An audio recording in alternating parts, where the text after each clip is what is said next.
Hello, welcome back guys to Motorola channels here. Today in this video I'm going to show you a tutorial how to factory reset on Motorola G06 Power. But before it, I have you guys click subscribe and the bell button to support the channel. And yeah, now without any further ado, let's get started with the video. Well guys, first thing first, you just have to open your settings. And now in the settings page, you just have to scroll it down until you'll find here the system options. Now go to the reset options. And at the last option, we'll see erase all data or factory reset. You just have to tap on it if you want to reset it. And yeah, to make sure, here you just have to tap again on erase all data, yeah guys. If you want to cancel it, you just have to tap on this cancel button. Here I'm gonna tap on erase all data on this one. Again and again, tap on erase all data.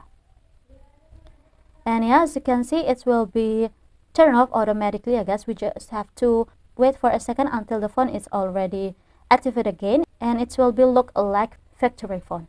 And here I'm gonna wait it first. So yeah, it will be look like this, yeah guys. We have to set up again for the phone. And yeah, I think it's enough from me. Thank you guys for watching this video. Don't forget to leave your like and comments below, and I'll see you soon on the next one. Goodbye.